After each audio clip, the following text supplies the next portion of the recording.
All right, welcome to Airbnb, everybody. Woo! It's so amazing to have you at the very first event held by our newly formed employee resource group, Standard Deviation. So I just want to quickly tell you what Standard Deviation is and why we formed it. So about a year ago, a few of us got together, and if you can believe it, just over a year and a half ago, there was literally one Black engineer. But as more people in the engineering organization started to come in and want to stay here and want to improve it, we banded together and we realized that we had real specific challenges and struggles and things we wanted to share and help and support each other. So we started Standard Deviation, and everyone asked, like, why Standard Dev? Why Standard Deviation? Well, one is that we wanted to poke fun at the idea that hiring Black and Brown and Latinx and Black X and Native talent somehow lowers the mean, somehow lowers the standard deviation. And the reality is we perform at a really, really high level, and we want to make that standard. We want to make it standard that you expect to walk into a place like Airbnb and to see a room that looks like this, just naturally. We want Airbnb to up-level the way it sees diverse talent. So that's why we focused on standard deviation. We have 3 core missions, one of which is brand and culture. We really want to promote Airbnb to the greater world, the greater tech Silicon Valley, as a place that cares about diversity and show that to the world. We feel it inside, and we want to make sure to show that outside, and we want to make sure that the culture of caring about diversity is sustainable. We also want to focus on sourcing and recruiting. We want to make sure that we're finding and really seeking out and hiring the top talent, especially underrepresented talent. And we want to focus on career progression. We want to make sure that the people here are leaders in the technical fields and leaders in broader Silicon Valley, and make sure that Airbnb is known as a place that spurs careers. And so we really appreciate you being here for our first panel. And I'm just going to quickly introduce the people who are joining us. So first, Claudia Galvan. She's led product development at Oracle, Adobe, and Microsoft. Kim Martin. She's been a 17-year veteran in the music industry in tech, and she now is a technical lead for YouTube's music team. Finally, Ed Hunter leads the performance and operating systems group for the streaming service at Netflix. And our moderator, Makinde Adeagbo, he's the founder and CEO of DevColor. And DevColor is a group in Silicon Valley that supports Black engineers through things like lean-in circles. And before that, he was an early software engineer and engineering manager at Facebook, Dropbox, and Pinterest. So I want to welcome them to the stage, and please give them a round of applause. Awesome. This is bright up here. So thank you. Yes, we've got everyone. Thank you for that awesome intro.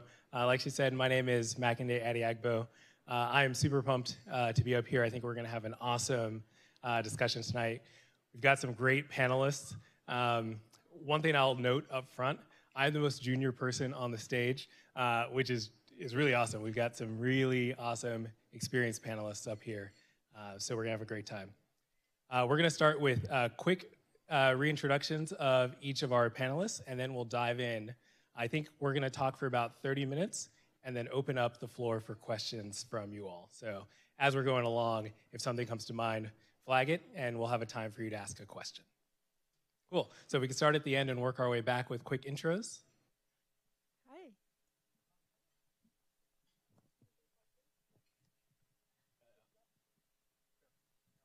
All right. Okay.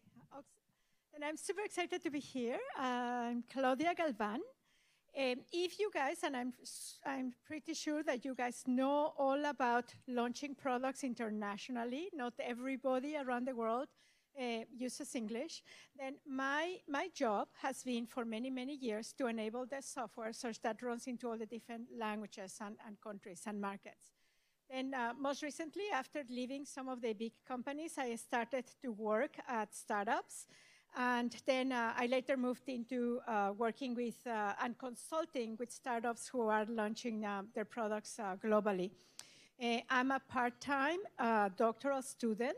Actually, I'm now a doctoral candidate researching strategies on increasing the pipeline of women in engineering. And I'm a mom, and I do a lot of fun stuff. Thank you. Thank you. Awesome. Well, hi, everyone. So I'm Ed. I've been in the industry for a while. I spent 25 years at Sun Microsystems, where I finished up as the chief of staff to the CTO there. And I did research in data center cooling, which was interesting since I'm a software engineer. From there, I was at Juniper Networks as a director of software, running half of the operating systems group for Juniper's big routers. And eventually, I wound up at Netflix, where I'm running the performance and operating systems group team. So I'm assuming all of you are Netflix customers. And what my group does is make your service go as fast as possible.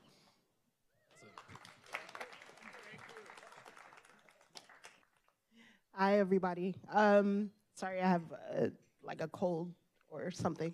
I am Kim Martin, and I spent my career in various small companies before moving to Google and YouTube about 1.5 years ago.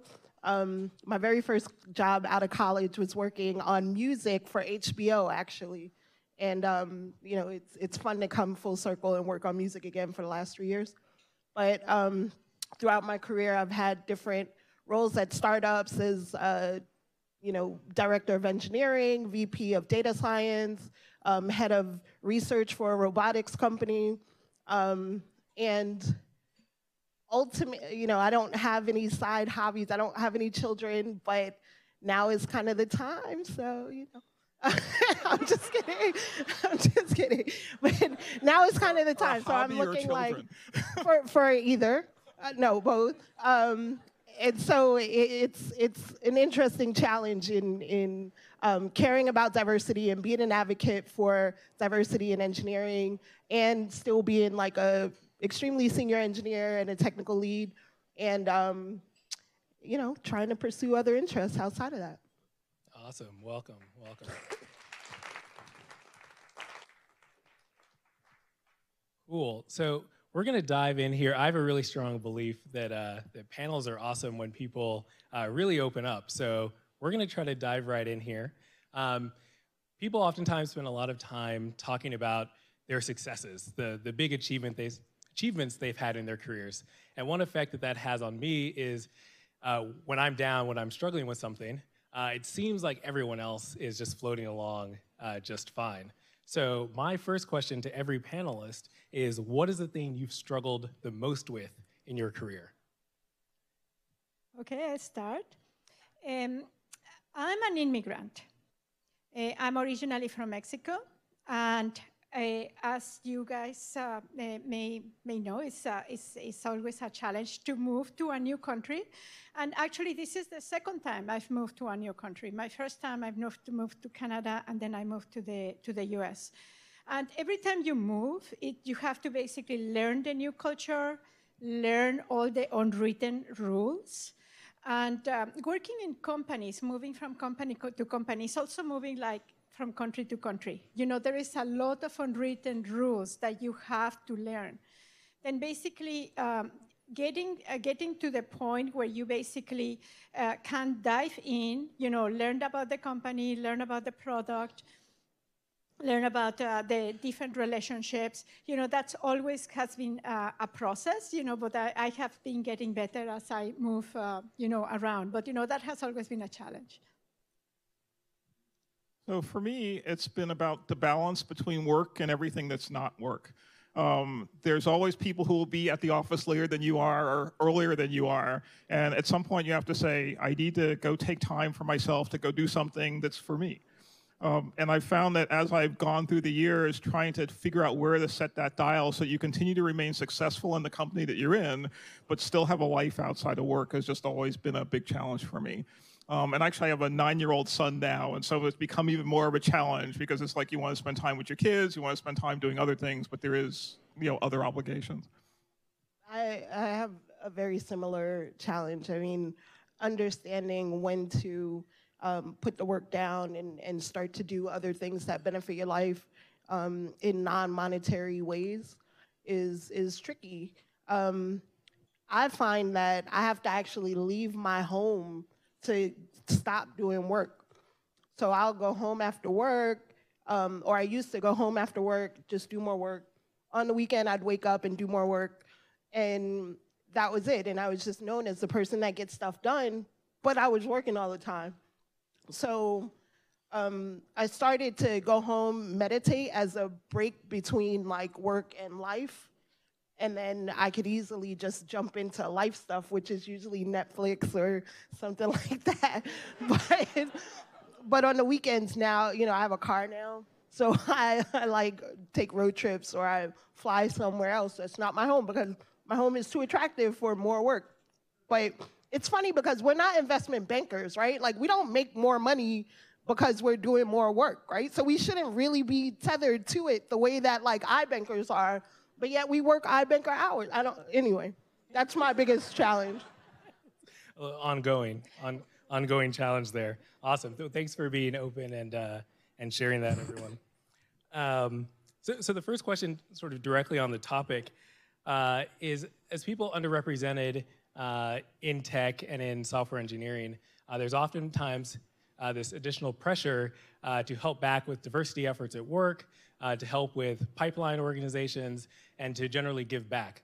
And a lot of our coworkers and colleagues are oftentimes spending that time working more, like you were saying. So my first question is, do you think that there would be more senior underrepresented minority leaders in tech if we didn't focus on these efforts to give back? Yeah, so, yeah, this is a really good question. I love this question, Makane. So just my, agree or disagree, but I do think that getting to a point where, like, if you got fired, it wouldn't matter because somebody else would just pick you up anyway. That's a really good point where you can really be extremely vocal about your ideas about diversity in tech. And I think that prior to that, your confidence might be a little bit too low to take those risks because not everybody receives that message in the same way.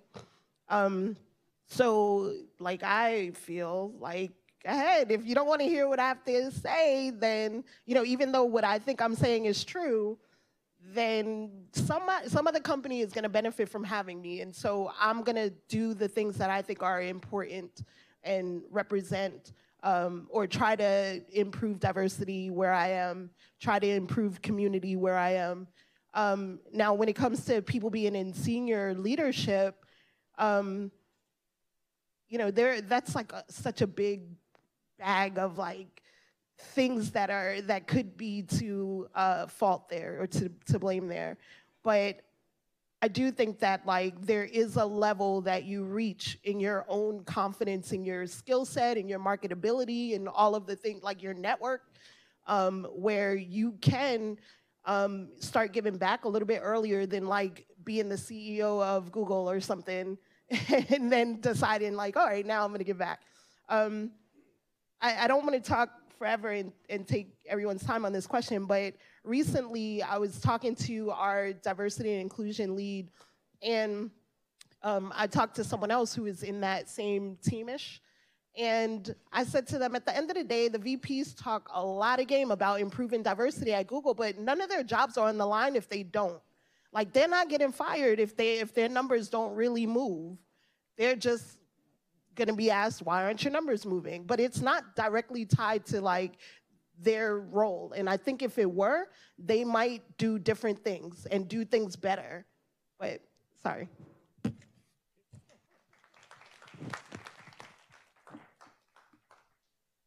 So my view may be slightly different than that. We'll find out.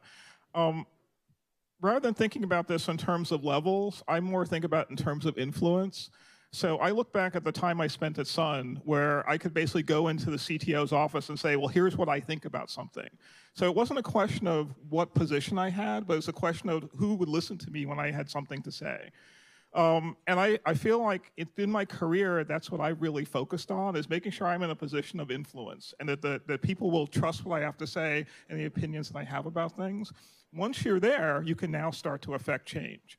Now, it depends on what change you want to try to affect, and one could argue I haven't spent a lot of time focused on diversity, but I do feel like just being in that position of influence, people now start to think, oh, well, I work with someone like this, I've seen what they're able to do, right? Now I can work with more people like that. So that's my sort of personal contribution to this. That's sort of an interesting take. I think traditionally when I've thought about giving back, it's oftentimes with time or money, but what you're adding is this additional aspect of leverage, which potentially, of influence, which is a leveraged way to make an impact. Where do you think that is there a cost in using, like sort of using up your influence? So the main cost I've seen with using your influence is if you go to your boss and go, I want to go do this event, or I want to interact with this group, and they'll go, yes, that sounds like a great idea, go for it. Then you go to the group and they never respond to your emails, they never follow up. And so then you have to go back to your boss and go, well, I tried, but this thing that's really important to me is not important to the other people around me, right, who I'm trying to get involved with this. And so then the next time you go back to have this conversation, it becomes harder to do that. So that's the thing I worry about internally. I won't say that I've seen that externally, but I do worry that if you go back to the well multiple times with things that are not happening, that you lose credibility. Then, I have spent my career here in Silicon Valley, and I started as a lead. And, my last job has been as a senior director. And since the moment I put a foot in the United States, I have spent time volunteering for Boys and Girls Club, Big Sister, SWE, Grace Hopper. You can go on and on and on. You can, I just don't put everything on LinkedIn because it would be ridiculous, but because that's the part that I just love, giving back. And some people may say it as the diversity tax, because we are, a minority and we are asked to represent. But at the same time, I see it as a responsibility for me. If you actually look at how many senior women, Latinas in engineering are there, you are basically looking at it. There aren't that many. Then I can't never retire. Then basically I have to keep working. And at some point, I basically, even a couple of years ago, I felt that I was spending too much time, on these other diversity initiatives, and that my technical brand was being diluted. Then I have made a strategic decision to focus more, and I continue always to present at technical conferences because that is something that I'm known for. This is people in the industry know that I do software internationalization, and I always don't take the eye off the ball on that. But I want to make sure that, that I don't become just a cheerleader and I continue to play the game. That's and that's when basically you can provide, that being that level of influence to other people that are looking at you and say, she's actually she's making it in tech, why I couldn't do it. That's super interesting. I like the cheerleader versus being in the game analogy. Does that force you into this interesting spot where in order to do more diversity work, you now need to compensate by doing even more public speaking on the technical side? Wouldn't it be great if you could just do more diversity work? I have had the option of doing just diversity. And to tell you the truth, my passion is in technology. Then I love doing what I do, and I prefer to basically just dedicate my volunteer time to support, that way. And that doesn't, because at the end of the day, this is what I like to do. Yes. Makes sense. Has anyone else on the panel experienced friction around, hey, I want to give back, I want to do these other things, but I'm worried that it'll change my brand and change how people see me? Yeah, I worry about it. I mean, I worry about it. Well, let me back up. I would worry about it if I were worried about promotion at work. Because I do think that, if you carve out whatever amount of time to do things that the company says are important that aren't in your core, job ladder description, then it will hurt you at promotion time. Like, nobody's gonna come in and be like, oh, and that 30% of her time that was spent doing this other thing, equates across the other Swedes that are doing the same thing in this way. Because they don't have a measure of it, because you might be the only one doing it, right? So if I were worried about promo, I would be extremely worried about the amount of time that I spend doing diversity activities at work. I was going to add a different viewpoint on that, which is there's a question of job scope, at least so as a manager. One of the things we talk about is the scope of the job before we promote someone. And what I've seen is that some of these efforts can help show that you can increase your scope to do broader things. And depending on what the organization is looking for from a business perspective, they may say, well, look how you organize this set of activities. That's similar to these other set of things that we're looking for on the business. So it may actually help you from the promotion standpoint. I mean, it depends on the company culture, but it is a possibility. Right, and I also imagine it depends on your level in the company, whether you are a new grad just coming in your first year learning the basic skills, or whether you are 40 years into the industry and you're at the executive role. How do you think about when it's okay to make that switch and start doing more diversity work and start getting more involved in these side efforts? There's no time. I think you can get involved at any time in your career. If you have the time and you can manage, your career and your other activities, and it doesn't matter. It can be 1 hour a month. That you can basically make a difference. And I just want to add, the reason I am in engineering is because when I was in high school, I was a senior in high school. There was an engineer that came to Career Day, and that person came for an hour, to my high school and talked about what he was doing. And this is why I decided to go into engineering. Then for me, it's a very personal, experience. And this is why I'm so passionate about giving back. See, I talked to some young engineers at work, and they feel overwhelmed by the expectation that because we're so few that they need to provide their input on diversity matters. They're like, some of them want to be left alone to do only their work, and they consider it something that's going to hurt their careers. I just had lunch with one yesterday who specifically told me that, she doesn't want to attend any more lunch meetings with folks from the diversity squad to act as a representative, because this is her first job out of college, and she wants to go heads down and just get really good at establish herself as this other technical person. And I told her that there's nothing wrong with that. I think that if that's how she feels, she should do that. Because I agree. I think that Preempted me, good call. Because I agree. I think that folks, I do think that there is a time where, like, if your team hasn't learned to respect you as a new person on the team, then it is going to be extremely hard for them to respect your choice to do something else that's not related to giving 100% to your team. I think the thing I would add to that is ultimately you're more successful if you follow your passions. So if your passion is to do engineering, then do engineering. At some point, if your passion is to do diversity, then go do that.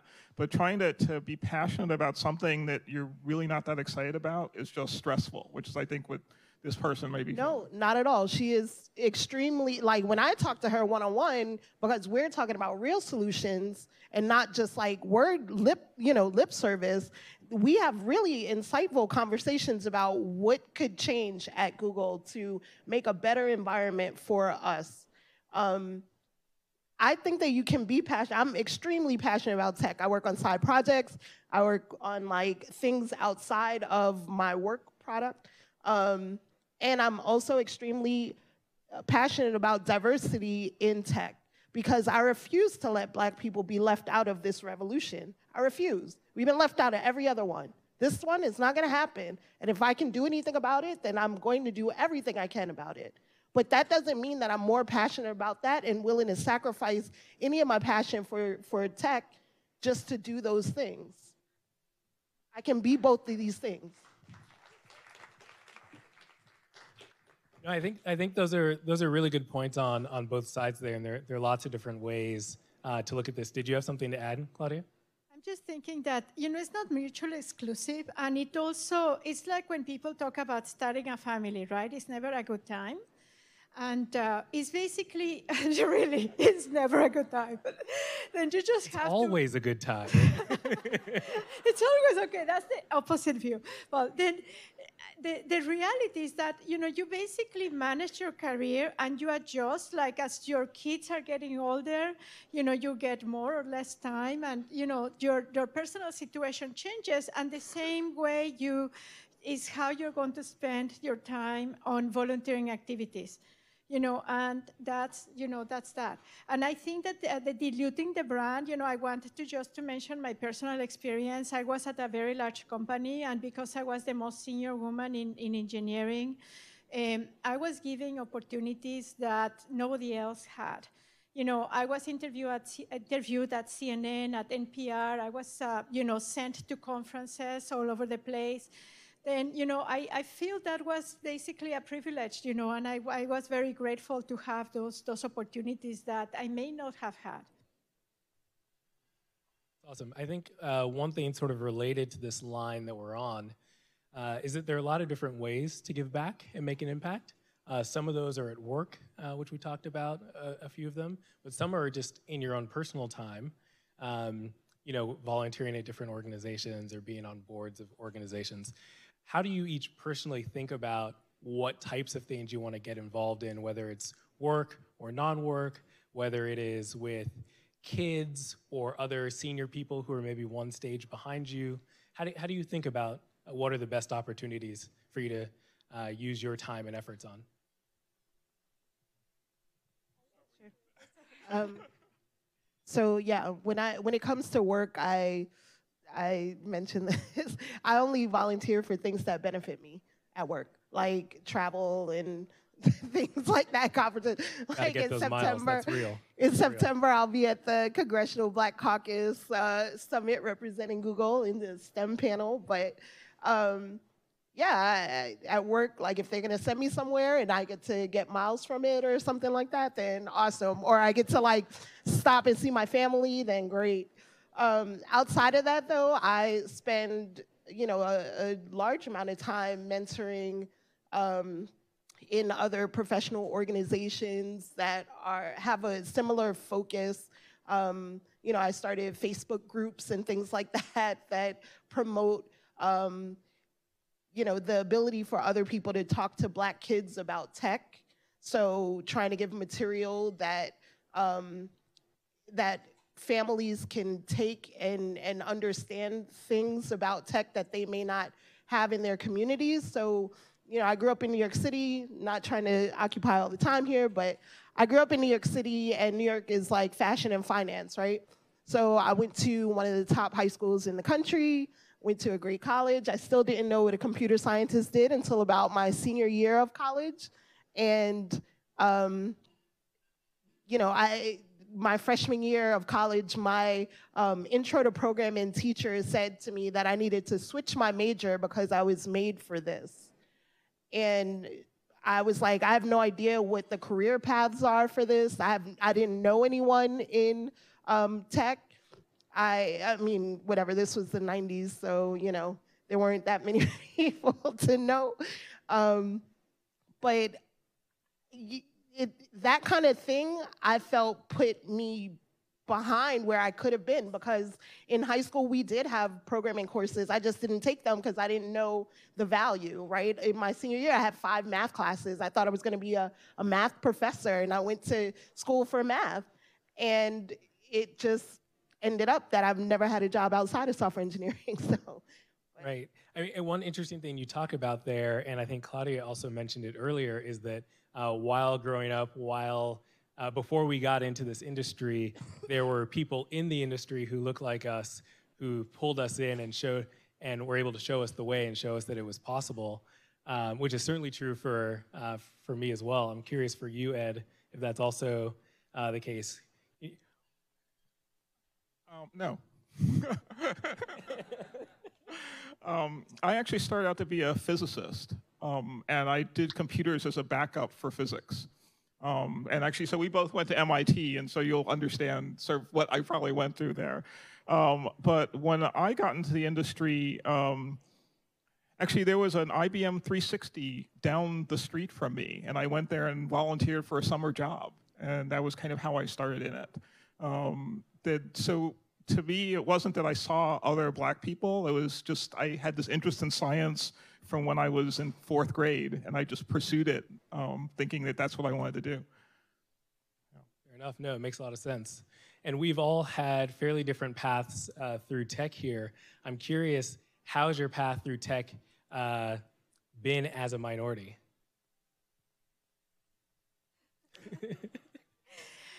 Okay.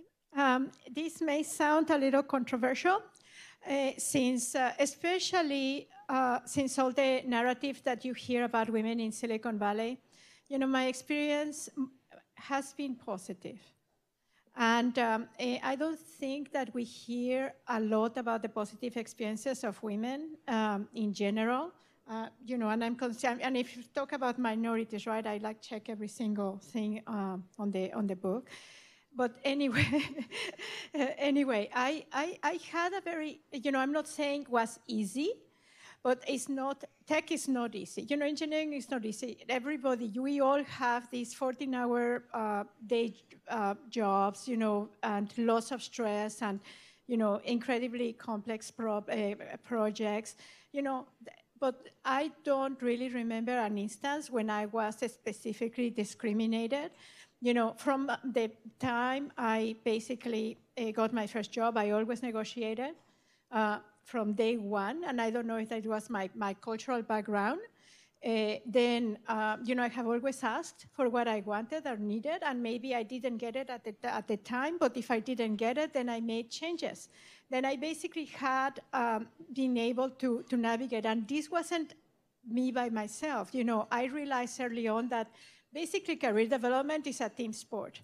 Then you really have to have your tribe and people that are supporting you, including your mentors, people that work with you and can basically give you feedback in order to be better. Then I feel in general that my journey has not been particularly difficult because I'm a woman, I'm 5'2", I'm a mom, and so on, right? Then it's yes, every single checkbox in the book. Then yeah, I'm very grateful of my career here. So I'd say my career has actually also been very pleasant. When I started at Sun, there were 2 black engineers, one hardware engineer, one software engineer, who was me. And the main thing I saw is people confused us all the time, which is interesting because we both wore glasses, but I'm 5'7", he was 6'3". And so we would have these instances where one of the VPs introduced me to a customer as this other engineer. And I said, well, I'm actually not John, but I'm Ed, but I can't actually answer this question. And so there were moments like that would come up. In fact, actually, I was confused in front of a bunch of vice presidents and the president of Sunsoft. One of the VPs of marketing thought I was another black engineer who was also 6'3" and about 80 pounds heavier than I was. But he didn't wear glasses, so I'm not sure what the confusion was. Yeah, so my experience overall has been good, but I've definitely seen other people who are less qualified for a project get put on a project before or instead of me, to the point where I have a very specific, I used to work on Wall Street for a few years as a programmer, and this guy who I don't know, he was just not as accomplished as a computer scientist as I was at the time. And he got put on this machine learning project, and he was doing a bunch of paper reading and stuff like that. And I'm oh, interesting. because I have a degree in like computer science and specialization in machine learning, and you want to put this guy on it. So I ended up finishing my project super early, like a 6-month project in 3 months or something. And there wasn't another big project that was starting, so I kind of did my own thing to the point where I started working on my own AI agent on our historical data. And one day the CFO calls me into his office and he's like, Kim, I heard you were working on this thing on your, I want you to keep working on it, and here are more resources. And I'm like, oh, okay. But, at the same point, they didn't want to give me this other thing that I was like clearly a fit for, clearly aligned to, that would have pushed that other already funded project forward. I had to basically carve out my own thing that I wanted to do for the company.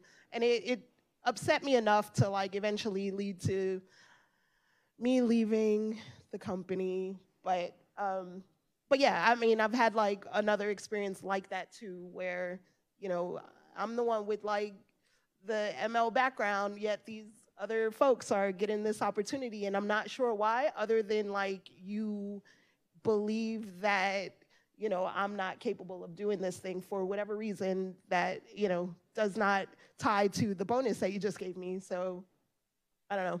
I think that it's racial. I do. Interesting. So, I mean, there's clearly some variance in how people experience the industry.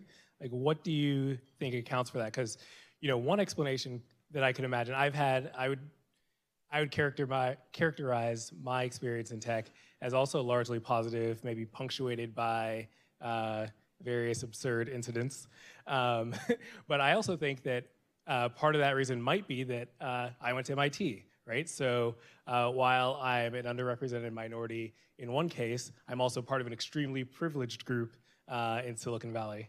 I'm curious how you think different areas of privilege have affected your experience.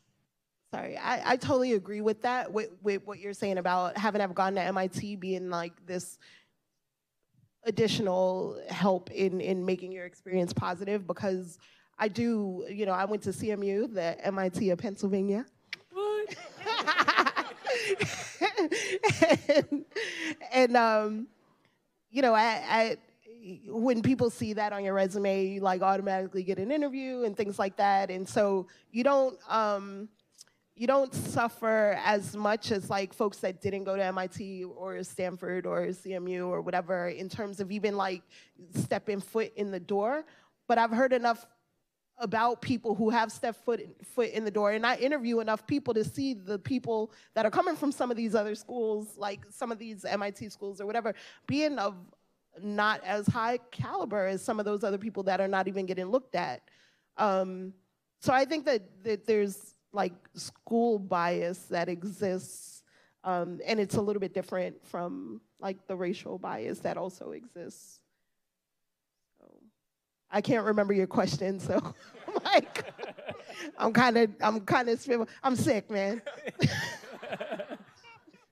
No, it was okay. It was how does different areas of privilege, how does that affect one's experience in tech? Well, so I went to MIT in Berkeley, so I think I would agree with what you said. There's definitely a preference for certain top schools in terms of how you get interviews and how people pay attention to you. As to other parts of privilege, I haven't really spent any time trying to separate that out from the way my career has gone. I think part of it, too, is companies you've been at. So I found that working at Sun, for instance, opened a lot of doors. Working at Google opened a lot of doors. So some of how you navigate your career is the places you choose to work. But some of that is driven by the opportunities that people will give you, like not just the opportunities you want and seek and are qualified for. Like, there's a question that you have about... You can go ahead and answer it, Kim. There's a question that you have about like, what would have been different if you were not like a person of color, right? And I've interviewed some people from like the Middle East post 9/11, and I find their stories very similar to my story in that lots of times you don't know if you're going to not get this next job that you really, really want because the way that people perceive you or your religion or your race or whatever. So you sometimes have to take the job that you can get right now, right? And that shapes what your resume looks like, which may mean that you can't hold out the 6 months that it may take you to get this like Google job or Sun job or whatever. You have to take this job at this other company because it's a job and it's in your field, and it may show like discontinuity between the types of projects that you work on, and which will hurt you later in your career, but what's the alternative? So I do feel like there's like some sort of issue there where a lot of people are not given the benefit of the doubt, or they're just not, they're discriminated against at the recruitment funnel. So, right, that makes sense. This will be the last comment before we open it up to the floor for questions. But Claudia, yes. Yes, I have been on the hiring side for a long time, building teams from scratch in many different companies. And as you guys know, there's always been a deficit in the engineers. It's just really hard to hire. And I feel that you just basically have to hire the best person that you can at that particular time. It doesn't matter, but I am a woman, I'm a woman of color. Then that means that, I may not necessarily have a different lens that somebody else may, and I'm not saying that everybody. Then in my particular case, my focus is on competence and trying to find that best engineer that I can for that particular time, because sometimes you cannot go with a position open for 6 months. Then there definitely, I'm sure, otherwise we wouldn't be talking about it, that there is some bias in hiring, some bias in promotion, and there's definitely, but I'm not saying that is the rule. Many times hiring decisions are made for just finding the right person for the right time, that the right fit or whatever. And I'm not saying ever that I was the right fit, because as everybody knows, I was the only woman in that table forever. I have always been. Right, especially as you go and raise in the organization. But yes, definitely, and especially with people from the Middle East and people of color, there's going to be other different lenses. Thank you. Wow, no, that was great. Thank you. That was a great start to this panel. I'm excited to shift into the next phase for questions from the audience. So we'd love it if you could help us out by lining up in the center. If you have a question, I'm going to come down and hand you the mic. So think.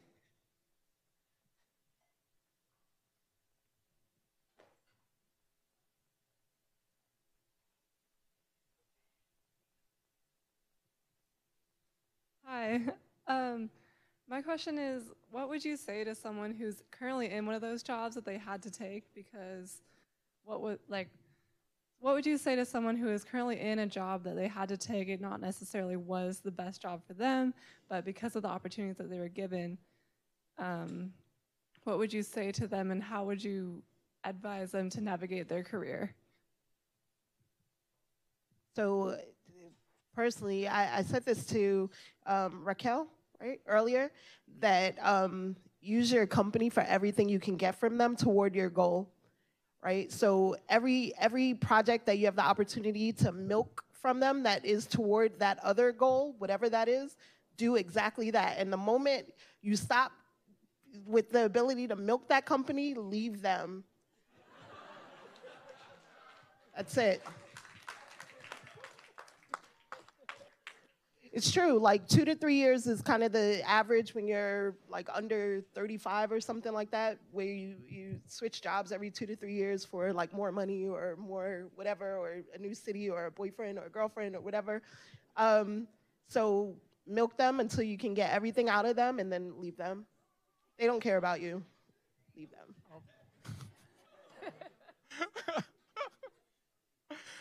The thing I would add to that is one more thing, yeah. So have a plan for what your exit's going to be, The worst case is to be looking back in 3 or 4 years and going, you know, I really wanted to leave this job 2 years ago. I just never had a plan to get out of it. So I was actually in a job that I knew 3 weeks in, did not want to stay in this job, but I'd made a sort of personal commitment that I would be there for a year. But 11 months in, I started looking for a new job because that was my plan. So. You know, we talked about career development being a team sport, but the other kind of misconception is that career paths are like that, a straight line, and they're actually not. You know, they're all like this. Then when you are when you're in a situation that is not ideal for you, you know, you basically try to get the most out of it, and then from there, use it as a stepping stone towards your ultimate goal. You know, what you really want to do. But the sooner the better, because if it's not a good fit, it will come and haunt you, because if you're not passionate about that particular job, it will show in your job performance. Mackenday, do you have anything to add? Feel free. I think Kim got as much out of that question as possible. She milked it. Hello, my name is Michael Chase, current member of Deaf Color. So my question is, how do you view trying to get your voice heard in the diversity space at your current company versus essentially giving up and going to a company that does care?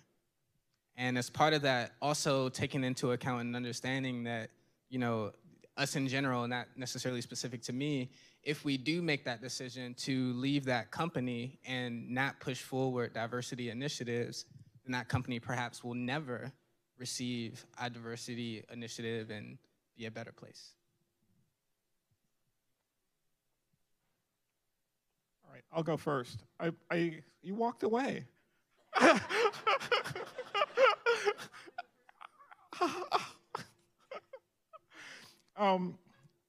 Of course, now I've forgotten what I was going to say. But I think that the thing is that you need to, for me, I would start from what makes me happy. And if I was not happy at a company trying to push forward something that no one cared about, and I thought I would be much happier in another place, I would go pursue that thing. At the end of the day, we're only around for so many years, and you should try to enjoy it as much as you can. If a company starting at the top is really not interested in this problem, then you down wherever you are at the bottom, unless you're in the C-suite, it's really hard to have big effects unless you can get a lot of people engaged with you. So pick your battles.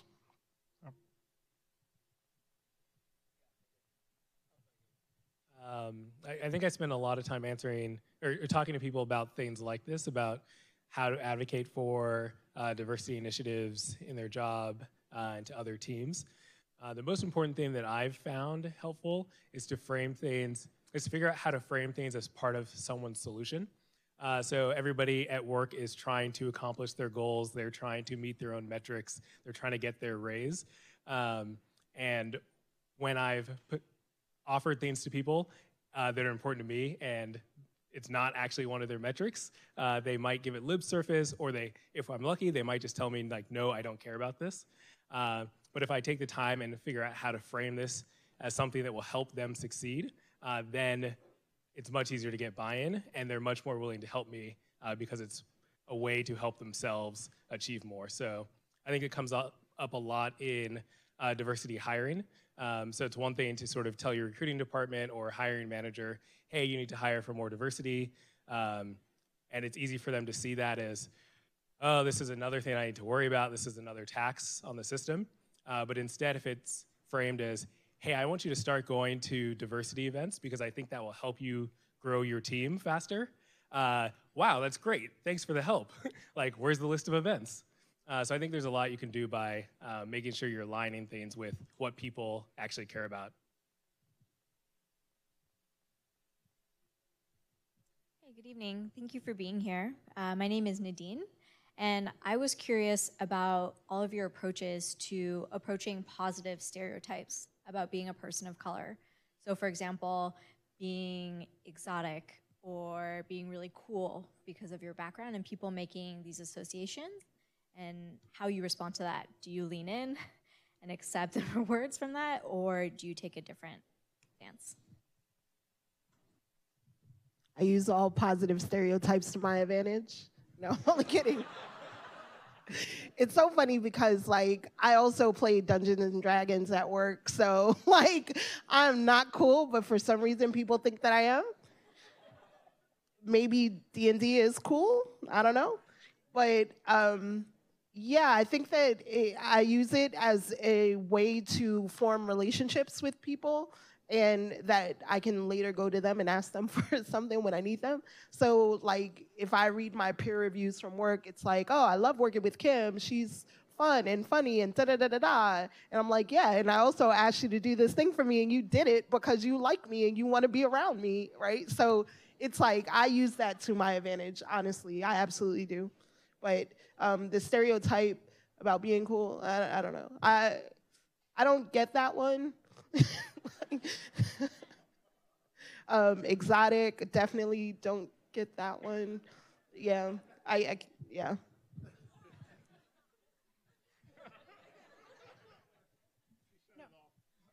That agreed. But I do want to say something that, you know, the thing is about embracing your diversity. And I remember one time when I was much younger and I was with a friend who was Korean, and I was actually trying to blend in, and she was trying to put like this bow and this flower on my hair.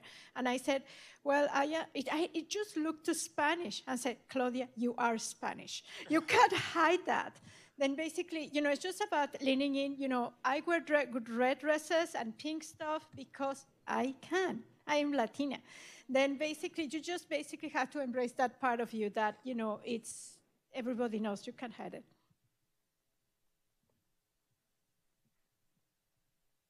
Hi.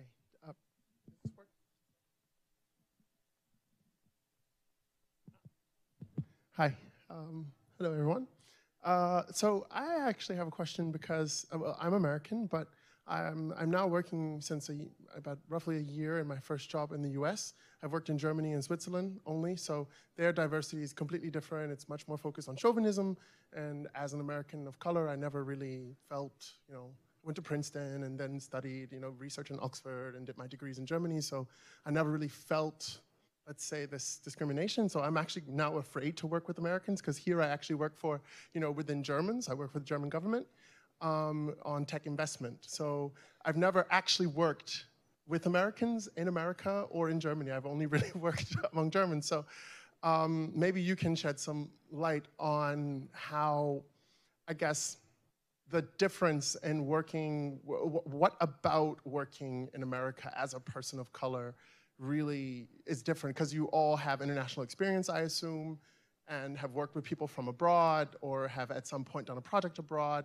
Like, what exactly about it? Because I really have no idea, no clue, no concept, and honestly don't know if I'm prepared to, because I mean, I could just choose to go back and work in Europe and not have to even face all of this. But I think it's just interesting as a life experiment. You know, I'm age 30, I've been working since age 29 in America for the first time, but for a German entity, so now I'm maybe in the next 2 to 3 or 4 years ready to work with Americans. I just don't know what to do to best prepare for that. Even having been born in America, gone to an American university, and et cetera, et cetera.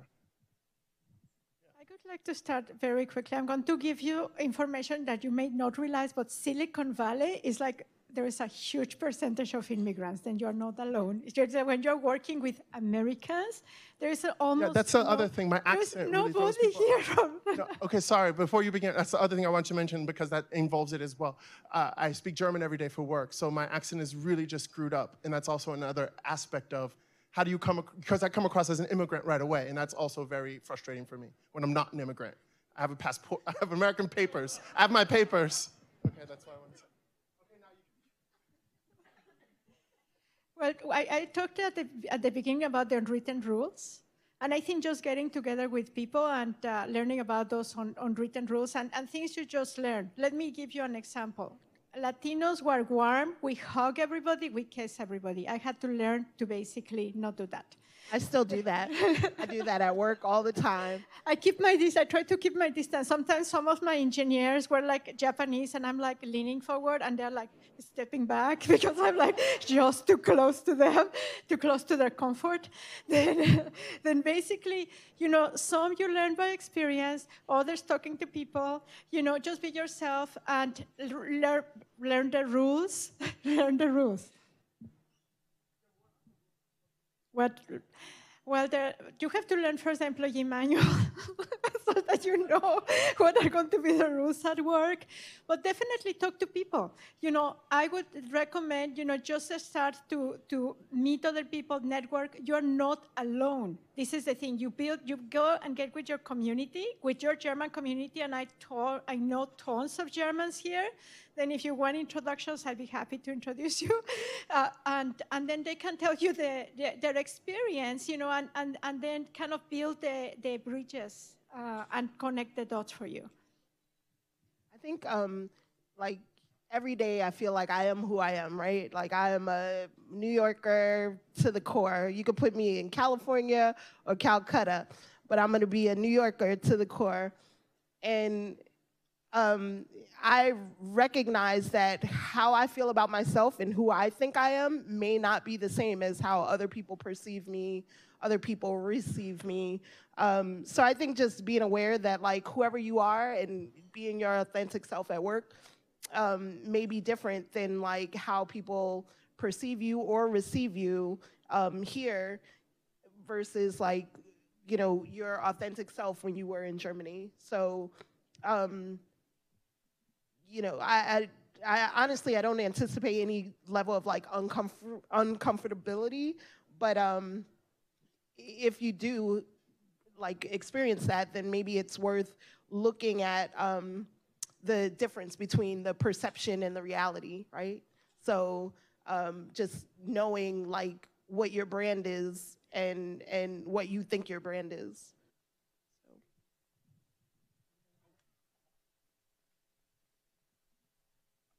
So I've heard, have not necessarily experienced, that the thing that tends to be different with the way other countries view the United States is they tend to see it as, so you're all sort of US citizens, right?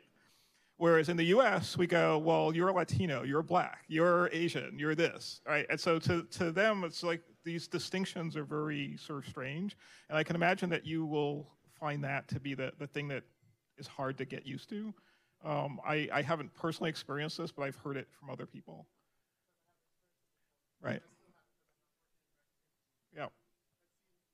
Okay.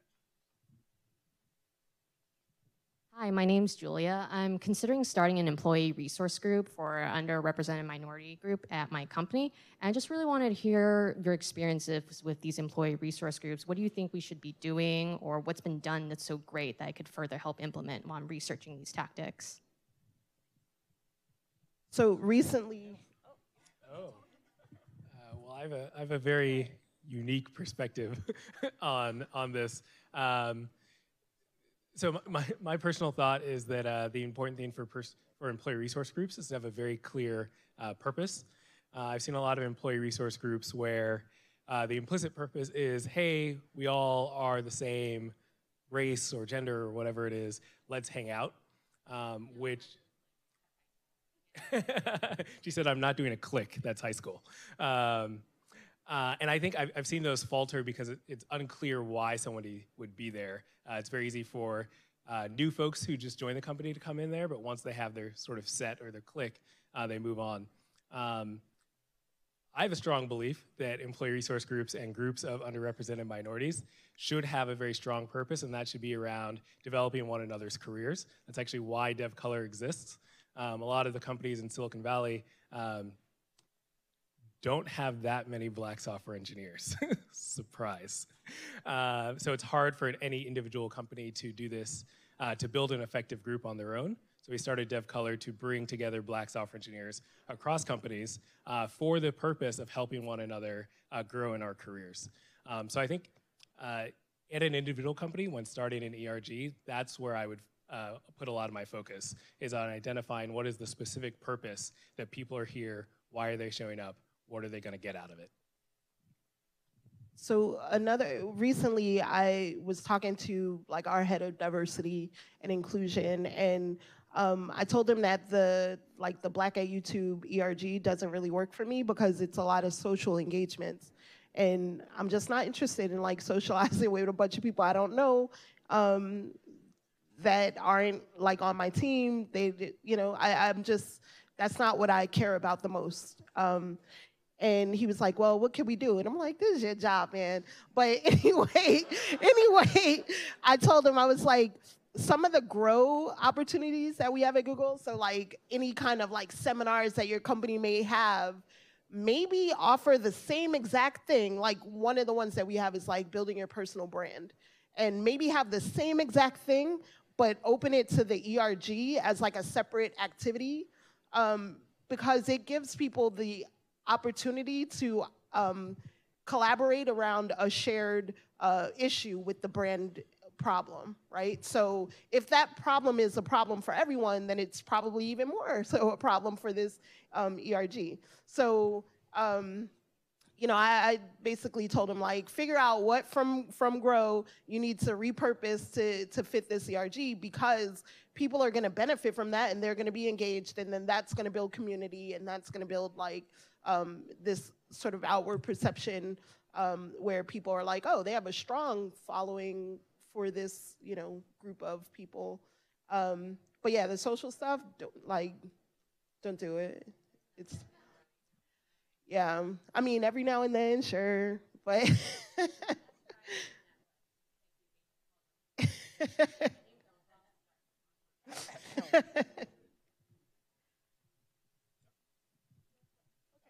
Then, I think the ERGs have to fill up a purpose, and you basically have to define what is the need. If there is a need to create a group because, there is a critical mass, or there is common issues or a common goal, that is very important, that you basically have, that type of organization. The second one that is very, very important is that there is an executive sponsor. The ERG won't go anywhere unless you have basically somebody at the top that will be able to help you in so many ways, help you get a conference room or pay for lunch, or, or talk about the particular issues that are, that this ERG is trying to solve, right? Then basically having that executive sponsor and having, some critical mass. And sometimes you need to engage external organizations, like SWE, like SHAPE, like NASB, and they can come and help, build up that ERG to basically provide some of the examples that I have seen across all the different companies is that they use them for career development, and then basically, specifically the ones for women, I find that they get a lot of traction because they talk about a lot of career development issues specific to women, right? Career development, yes. Then those are the three things. Hi, thank you so much for sharing your perspectives. My name is Mara. I'm interested, I believe firmly, as you mentioned, that we kind of have a responsibility to reach behind us and pull back the people that are younger than us that look like us. I'm interested what our responsibility is for inclusion in the companies we already work in. So until there's higher representation of underrepresented minorities and women in technical fields, it's still going to be a lot of white cis men, and a lot of how the company feels in inclusion is going to be based on that environment of how your peers treat you. And I'm wondering what you think the responsibility is of underrepresented minorities to educate or to have hard discussions with their teammates to make the entire collective company more inclusive for minorities. Sorry. I think it's extremely important that people talk to their friends group, their like coworkers, their peers, whoever they consider like a trusted friend or ally, about any of their like struggles or issues with inclusion, You know, I see this all the time at work. There's a bunch of like drinking opportunities, and what about the people who don't drink? They're not included in that, right? There's like ice cream socials. What about the lactose intolerant, right? Like, come on. So if you think about it from that perspective, think about like all the other things that are like culturally not this other ethnicity or this other group, and think about all the opportunities that are granted to this other, like, I don't know, tech identity culture, and how that makes other people feel when they don't directly identify as that thing.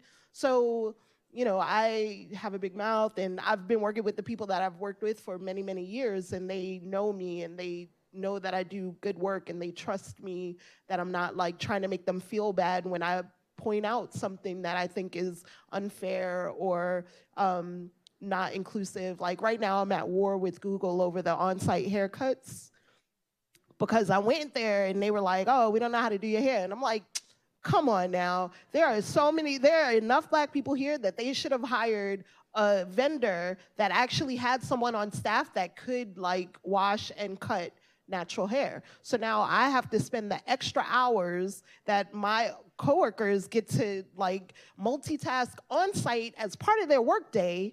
You know, I have to spend the extra hours to go get my hair cut, and the extra cost and the extra inconvenience to do all those things. And it's like, that's clearly not inclusive. So I'm at war with the Googs over that right now. Specifically, there's a bug I keep opening, reopening, they keep closing it. Kim and I are friends, so I can say this. That is a very valid and real example of a culture not being inclusive. That is also the most first world issue ever encountered.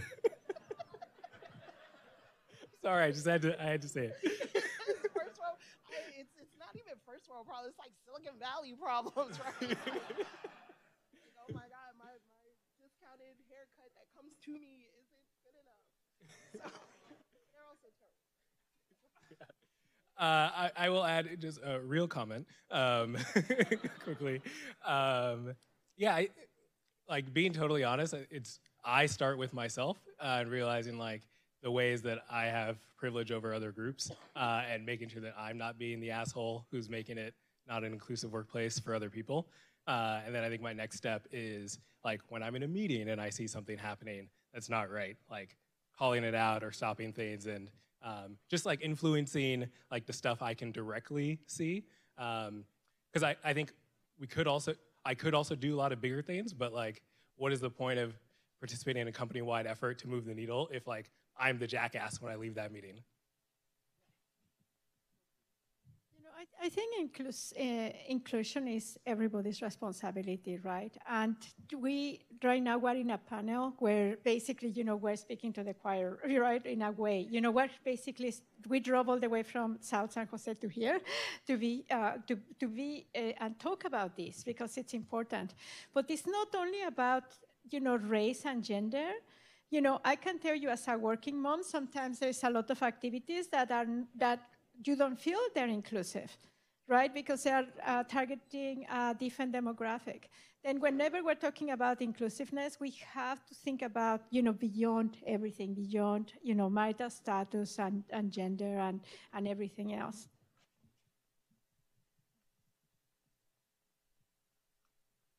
Hi, I'm Luisa. So my question is more around when you're a junior developer. So I'm also from New York, and I just moved here a month ago. And I'm definitely the most junior on my team, and I'm also the only woman. And so it's like I'm caught between, I used to like host meetups in New York and like try to teach other developers and that kind of thing, but I'm kind of stuck in between wanting to just focus on developing my technical skills, but at the same time, I feel like I should be giving back and I should be doing more. Like, how do you try to find the balance, but then at the same time, kind of not draw so much attention to yourself? I'm kind of caught between like, if my pull request isn't like the best, then like the company, like the people that I'm working with are gonna think that I'm not good enough or something. And it's just like this constant state. So like, how do you kind of try to balance all of that? I do think that there's like a time where you have to establish your credibility, you know, within your team, gain their trust, and from that point forward, any time you spend away from doing things totally dedicated to the team it won't be seen as like incompetence. It'll be seen as like a choice. So, you know, at the end of the day, you're gonna have more opportunities to influence your community. I honestly feel like junior developers should spend more time like working on their skill and kind of being a little bit more passive if it's gonna just detract from like your ability to like build your credibility faster. Because the more you build your credibility, the more influence you'll have, as Ed mentioned, and the more you'll be able to like take that extra day to do these other things that are also important to you. But you like there are times when like I just need to go heads down, and I do that even as a senior engineer, and it sometimes is at the cost of me doing other things for other things that I care about. But those are just like, it's like that time where you just gotta do that thing and kind of put it off a little bit. Yeah, I was gonna say, there may actually be opportunities to do things at a much lower level than what you're used to. So you said you used to run meetups in New York. There may be meetups here where you can volunteer to, sit at the check-in table and help out, and that helps you build that community, get into it. You feel like you're participating, but it's much less of a time sink than some of these other things. So my fear is that people see this as a kind of binary choice of like, okay, I'm all in or I'm all out, and there's a lot of gradation here, and you just need to kind of figure out where you want to be on that gradation. And I agree. Evening. My name is Amy Elisa, and I'm editorial director at Glassdoor. And what advice would the four of you have for those of us in the audience considering trying to do diversity work at our organizations, how to weave that work into our objectives and key results at our institutions, at our organizations? How do we weave those metrics and those benchmarks into our job descriptions and our quarterly goals?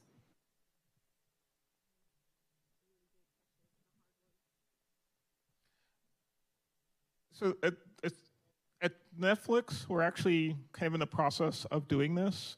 We're starting to focus much more on diversity. In fact, some of you may have seen that the culture deck has been updated. We've added diversity to that. So starting at the top would read, this has now become something that the company is starting to pay attention to.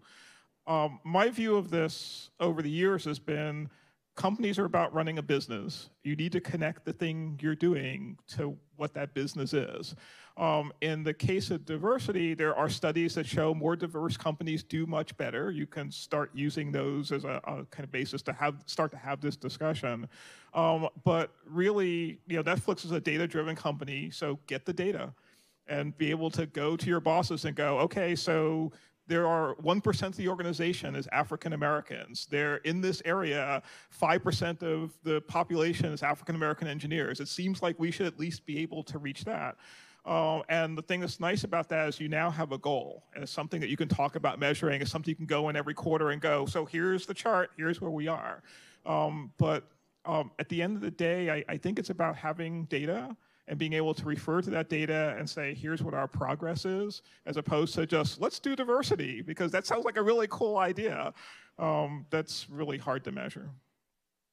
Yes, and going back to the data, you basically have to start setting a baseline and understanding where your organization is. You may not have a diversity problem, or you may.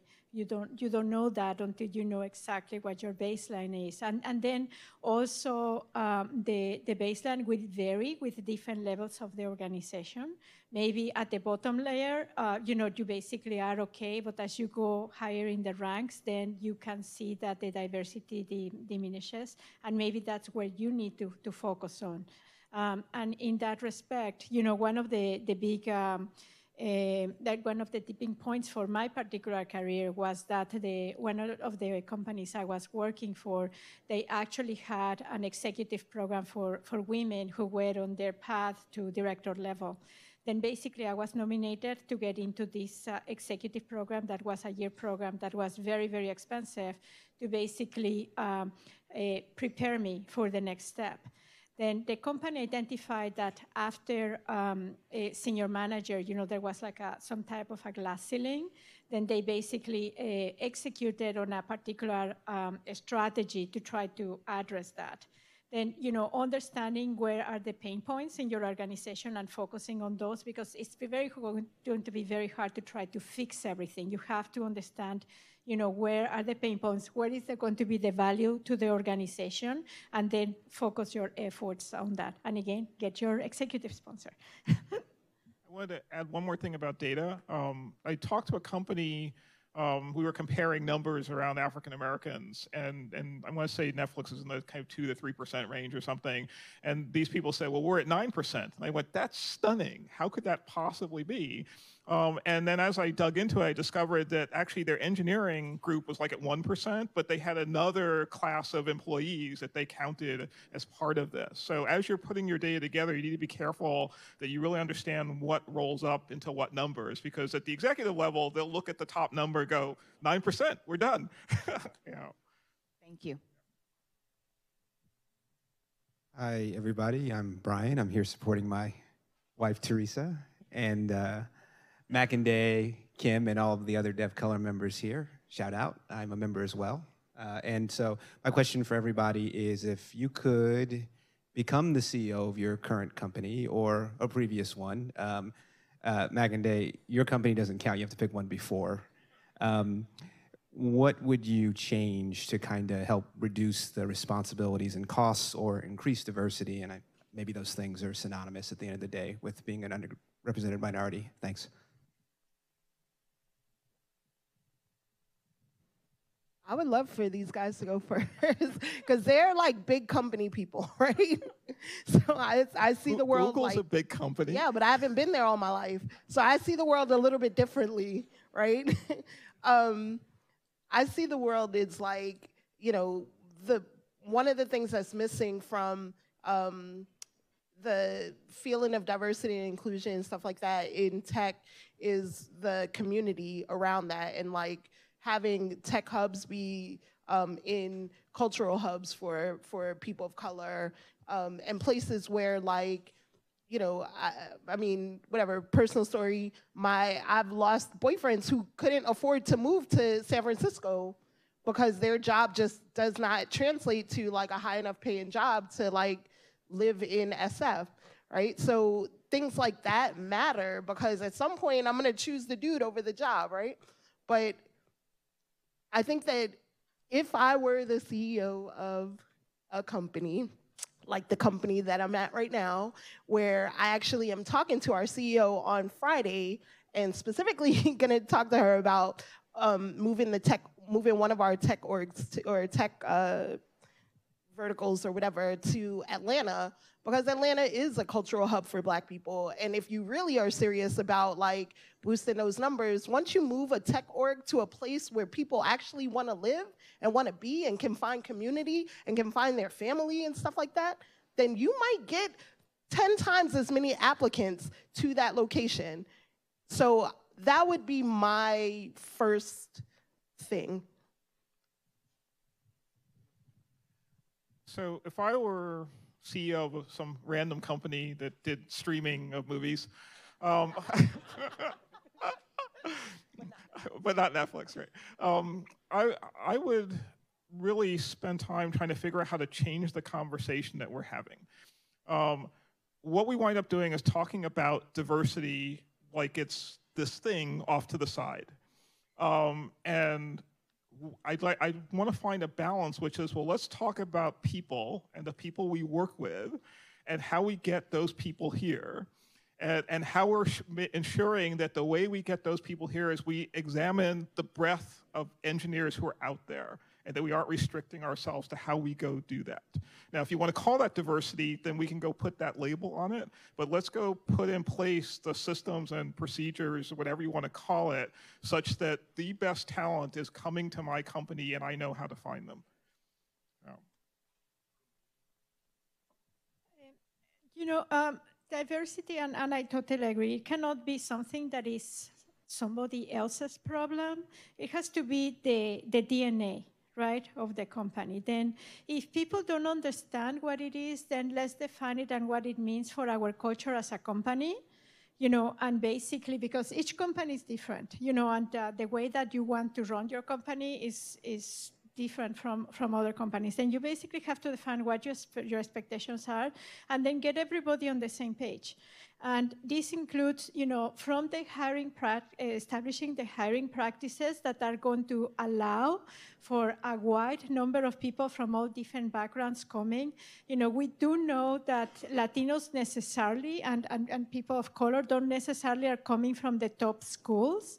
Then why don't we allow maybe more flexibility on our hiring practices and say, well, they don't have to come from MIT or Princeton or, you know, some of these schools. Maybe we can open it up for other schools, San Jose State, or where we know that the people of color are, you know, and then just allowing more flexibility there. And the second part is on advancement and retention. And as we're basically looking at how we open opportunities for everybody in the company, you know, that we really have an open discussion about that. And that whenever we don't see, if we see that, you know, something is broken, well, let's go and address it. You know, if we see maybe the culture of the company is favoring particular group of people, then let's be more equitable. But I think that what happens right now is that many times people feel uncomfortable on talking about diversity because they don't know very much about it. And if you actually make it open and a conversation, you know, an open conversation for everybody and as part of the DNA, then we're all part of the solution. Yeah, and I guess I can answer as well. If I were CEO of a organization not working on diversity already, I think if you look at the industry right now, what I see when I look at people talking about diversity is two very large groups. One is companies who are on their own, in their own silos, trying to move the needle on diversity. And then you have people outside of those companies asking why the numbers aren't moving and making suggestions. And I think that's healthy pressure, that's healthy pushback.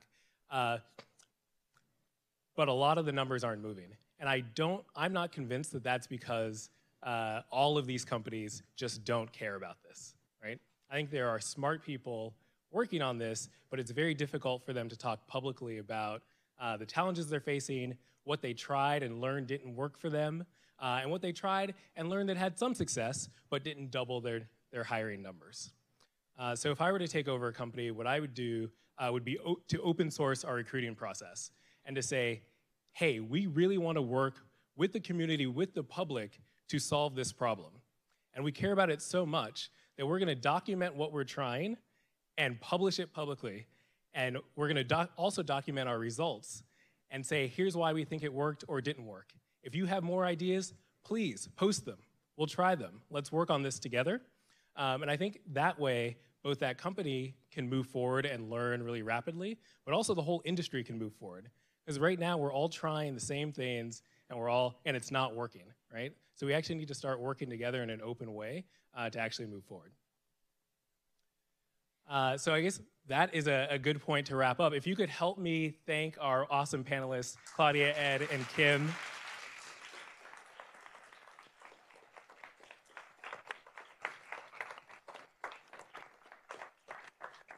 And also thank our wonderful hosts, Teresa and Standard Deviation and Airbnb as well. Let's hear it for them.